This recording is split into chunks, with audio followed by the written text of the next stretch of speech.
My channel Rinki সুপ্রিয়। তো তোমরা সবাই কেমন আছো? আশা করি সবাই খুব ভালো আছো, আর আমরাও খুব ভালো আছি। আমার চ্যানেলে নতুন একটা ব্লগের সঙ্গে তোমাদের জানাই অনেক স্বাগত। তো এখন বাজে সকাল 6টা। আজকে তাড়াতাড়ি ঘুম থেকে উঠে পড়েছি। তো আজকে আমাদের যেখান থেকে মাস্টার্স করেছি সেখানে আজকে সার্টিফিকেট দেওয়ার কথা। তো সব বন্ধুরা মিলেই যাচ্ছি, তাই সকাল উঠে পড়েছি। এদিকে বাবা চিংড়ি মাছ এনেছে, তো মা বলে এটাকে ছাড়িয়ে দিতে, তাই এদিকে তাড়াতাড়ি সকাল এদিকে চিংড়ি মাছটা ছাড়িয়ে দিলাম। তো এদিকে তাড়াতাড়ি স্নান টান করে আবার বেরোতে হবে। তো চলো হাতের কাজগুলো তাড়াতাড়ি শেষ করে নিই। তো এর আগের দিন যে চিংড়ি মাছ এনেছিল সেটাতে চিংড়ি মালাইকারি করেছিলাম। তো আজকে অন্যরকম রেসিপি করব, সেটা হচ্ছে আলু পটল দিয়ে পটল চিংড়ি। তো আমার মাছ ভাজা কমপ্লিট। এটাকে এবার লবণ হলুদ দিয়ে মাখিয়ে কিছুক্ষণ রেখে দেব, তারপর এটাকে ভেজে নেব।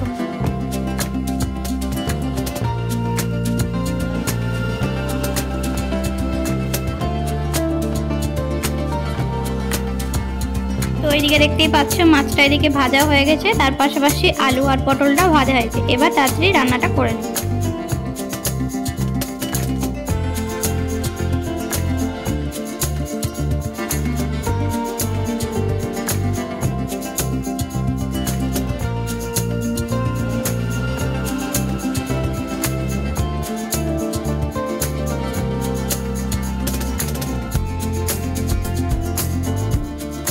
তো এইদিকে আমার পটল চিংড়ি পুরোপুরি রেডি। তো তোমাদের মধ্যে কে আছো যে আমার মতো চিংড়ি লাভার?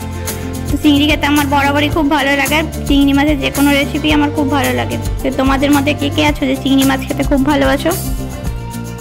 তো পুরো রান্নাটা দেখানো সম্ভব হলো না, যেহেতু আমি তাড়াতাড়ি করছিলাম, এদিকে কলেজে বেরোতে হবে। তো এই দেখো পটল চিংড়ি এখানে কিন্তু রেডি। তো চলো এবার স্নান টান করে পুজো টুজো করে নিই। তোমরা দেখতেই পাচ্ছ আমার এদিকে কিন্তু পুজো করাও হয়ে গেছে। তো আমাদের বাড়িতে আছে রাধা কৃষ্ণ আর এদিকে লক্ষ্মীনারায়ণ। তো তাদের সেবা করা হয়ে গেছে। এবার আমি বেরিয়ে পড়বো কলেজের জন্য। তো চলো তাড়াতাড়ি রেডি হয়ে নি এবার।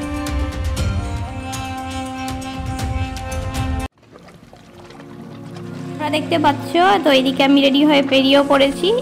এদিকে দিয়ে যাচ্ছি, আজকে লালগোলা স্টেশন হয়ে যাব না, কৃষ্ণপুর হয়ে যাব।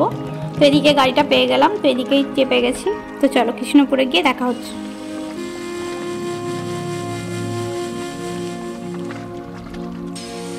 তো এই হচ্ছে আমাদের কৃষ্ণপুর স্টেশন। তো আমরা খুব দুপুরের দিকেই বেরিয়েছি, 12টা 20 ট্রেনে। সবাই যত বান্ধবী আছে সব বললো 12টা 20 ট্রেনে যাবে, 11টা 20 ট্রেনে গেল না। তার জন্য বুঝতেই পারছো এদিকে এতটা রোদের পরিমাণ। তো দেখতেই পাচ্ছ আমরা জিয়াগঞ্জ স্টেশনে পৌঁছে গেছি। তো চলো টোটো ধরতে হবে, টোটো ধরে একদম কলেজে গিয়ে দেখা হচ্ছে। তো আমাদের এমএ সার্টিফিকেটটা আমাদের এমএ বিল্ডিংয়েই দেওয়া হবে, তাই প্রথমে আমাদের এই পুরনো এমএ বিল্ডিংয়েই চলে এলাম। তো দেখে নাও তোমরা, আমাদের শ্রীপদ সিং কলেজের এটাই হচ্ছে এমএ বিল্ডিং।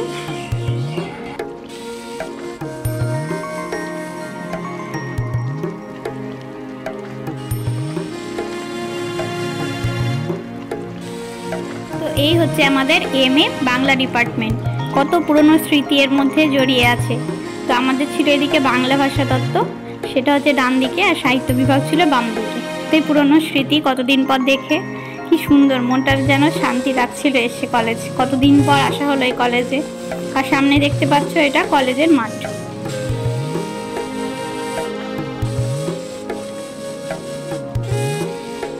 প্রত্যেকটা মানুষের জীবনে স্কুল কলেজের স্মৃতি সত্যি চিরস্মরণীয় হয়েই থাকে সবার জীবনে, তেমনই আমাদেরও কলেজ জীবন অত্যন্ত সুন্দর ছিল। কত বন্ধু বান্ধব।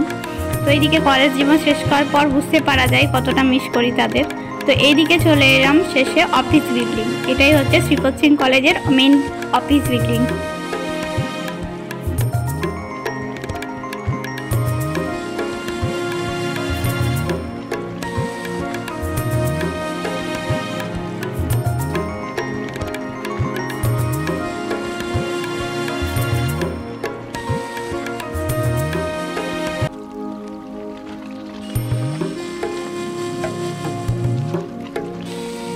শ্রীপদ সিং কলেজের মেন বিল্ডিংটি কিন্তু চারিদিকে গাছপালা এত সুন্দরভাবে সাজানো রয়েছে, এখনো কিন্তু সেম আগের মতোই। ভেতরে আছে ফুলের গার্ডেনের মতো করা আছে, চারিদিকে এতদিক গাছের ছড়াছড়ি, আর মাঝখান দিয়ে কলেজ, দেখতেই দারুণ লাগে। তো চলো মেন বিল্ডিং এর ওপর থেকে দেখো নিচের গার্ডেনটি কত সুন্দর লাগছে দেখতে।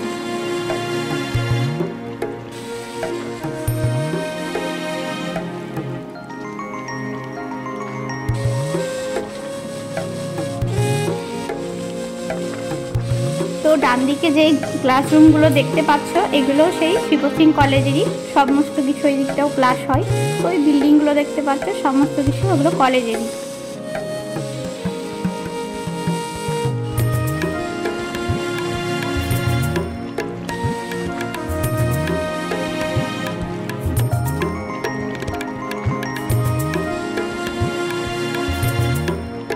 তো আমাদের এখানে এমএ সার্টিফিকেটটা নেওয়া হয়ে গেছে। চলো এদিকে ফুচকা কি আইসক্রিম কে কী খায় দেখি। তো ওরা বলছিল আইসক্রিম খাবে, তো চলো আইসক্রিমটা খেয়ে নিই, কারণ আবার ট্রেন আছে, ট্রেন ধরতে হবে। তো আমরা এবার চলে এসেছি জিয়াগঞ্জ স্টেশনে। তবে ট্রেনের যে অবস্থা বুঝতে পারছি, 40 মিনিট মতো লেট আছে ট্রেন। অবশেষে 40 মিনিট দাঁড়িয়ে থাকার পর ট্রেনের দেখা মিলল। প্রায় এই গরমে 40 মিনিট দাঁড়িয়ে থাকা মানে বুঝতেই পারছো। তো চলো ট্রেনে এবার উঠে পড়ি। তো ট্রেন যেহেতু 40 মিনিট মতো লেট ছিল, তাই বসার তো জায়গা পেলামই না, গেটের সামনে দাঁড়িয়ে দাঁড়িয়ে পুরোটা রাস্তা আসতে হলো।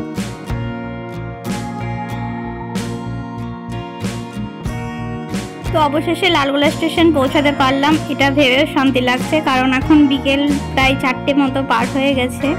সেই গিয়েছিলাম 12টার দিকে, বাড়ি ফিরতে প্রায় 4টে মতো বেজে গেছে। তো এখন বাজে সন্ধ্যে 6টা। এদিকে দেখতে পাচ্ছ রেডি হয়ে গেছি, কারণ একটু বেরোবো। তো মা যেহেতু বাসন্তী পুজোর মন্দির এখনও যায়নি, আর কালীবাড়িতেও যাবো একটু, তো এদিকে মাকে নিয়ে বেরিয়ে পড়েছি। তো প্রথমে এই রঘুনাথ বাড়ি না গিয়ে কালী মন্দির যাব। কালী মন্দির থেকে ঠাকুরটা দেখে এসে তখন রঘুনাথ মন্দিরে আজকে প্রসাদ খাওয়ানো হবে, সেখানে যাব। তো চলে এসেছি কালীবাড়ি। কালীবাড়িতে এই ঠাকুর উঠেছিল, তোমরা আগের ব্লগে দেখেছো।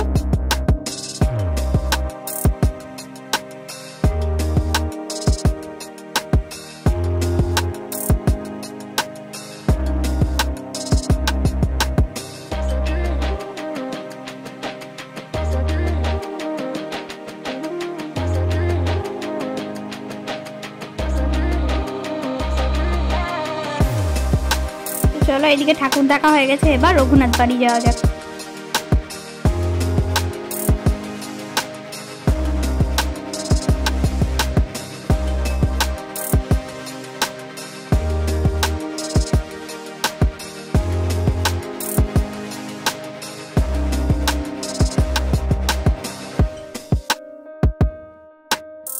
তো এই যে হচ্ছে মা বাসন্তী। তো দশমী উপলক্ষে আজকে এখানে প্রসাদ খাওয়ানো হবে, তো সেই উপলক্ষে আমরা এখানে এসেছি। আর এদিকে দেখতে পাচ্ছ কত লোকজন এসেছে আজকে।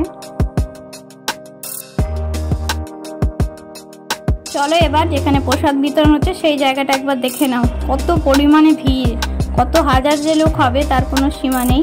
তো অনেক দূর থেকে সবাই ভক্তরা এসেছে প্রসাদ খাওয়ার জন্য। তো দেখতে পাচ্ছ কোনো প্রচুর পরিমাণে ভিড়। আমরা তো এই ব্যাচের সুযোগই পাইনি, এরপরে 2টো ব্যাচ পর আমরা জায়গায় পেয়েছিলাম।